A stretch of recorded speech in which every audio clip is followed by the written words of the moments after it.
trust God.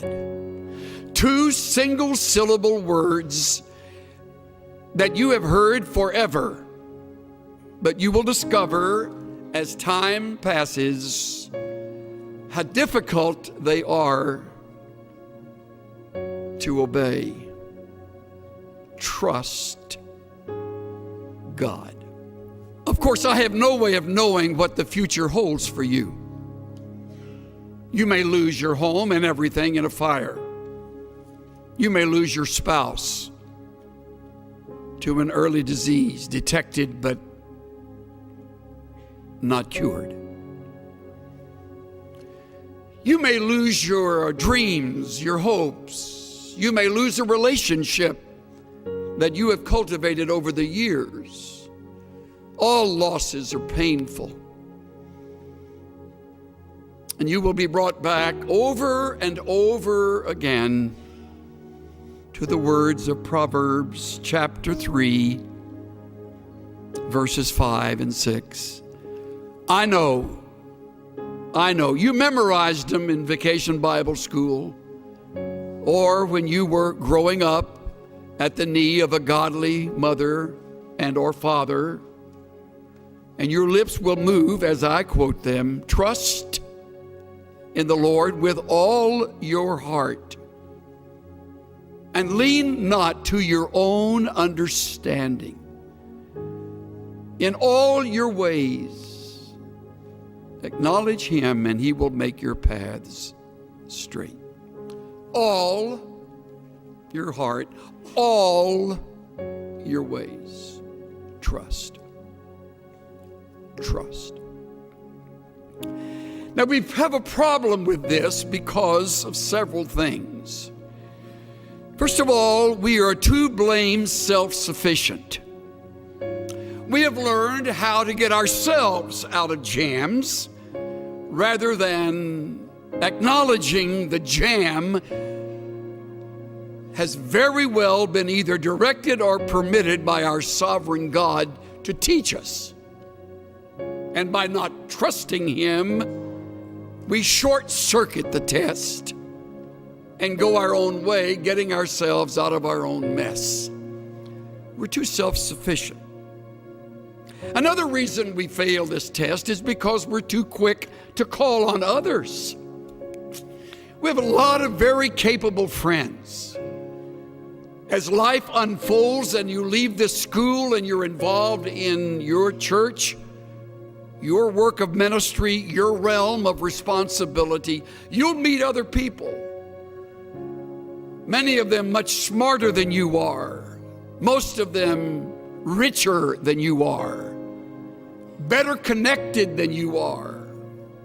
And some of them will become good friends. And they will become your crutch.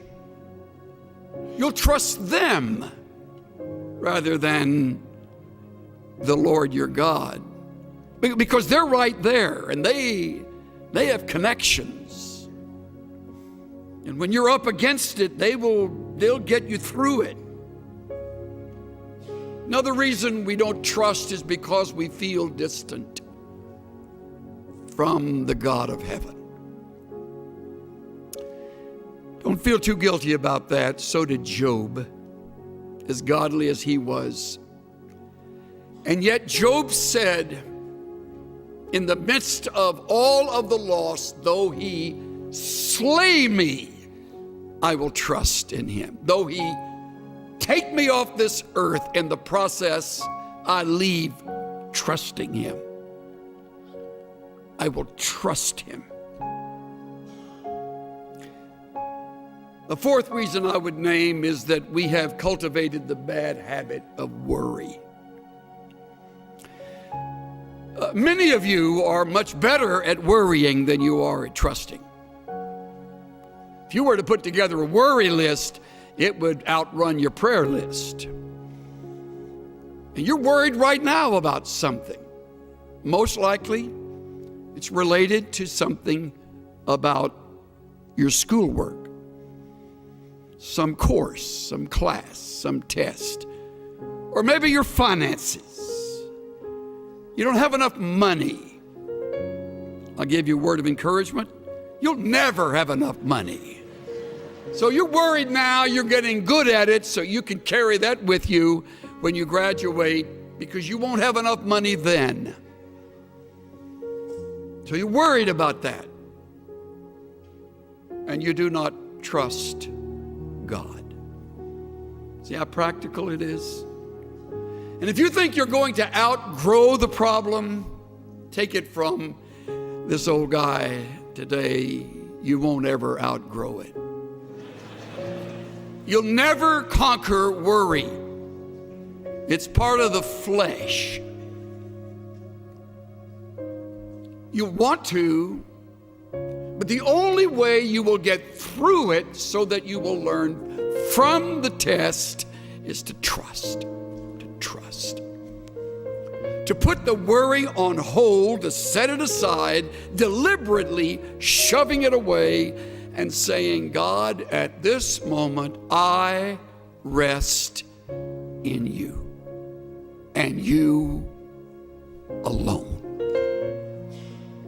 If you're married, God, help my spouse and me to trust you, to lean on you, to wait on you, to listen to you, to endure the test with you. I put together a quick list of things that reveal how little we trust. When you choose to worry, you do not trust. When you try to fix what is impossible, you do not trust. When you hurry ahead and don't wait for the Lord to move and to change, you do not trust. When you lie awake, twisting and turning at night, you do not trust. When you doubt biblical principles and promises that are right here in the book you love and study, you do not trust. When you turn to others first for help, you do not trust. When you listen to human counsel and give a higher priority to that than the principles you have just learned, you do not trust. When you manipulate and maneuver situations, you do not trust.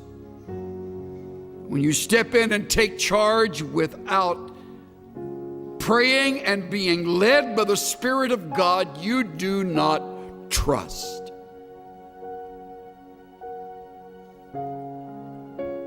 When you cling to others in order to feel secure and needed and loved, you do not trust. The list goes on and on. See how easy it is to live in the flesh, how easy it is to disobey. Trust in the Lord with all your heart. And the Lord taught me through my shameful response. He'll win this battle. Trust Him. Trust me. Trust God. It's so sweet to trust in Jesus. Just to take Him at His word. Just to rest upon His promises. Just to know, thus saith the Lord. Trust God.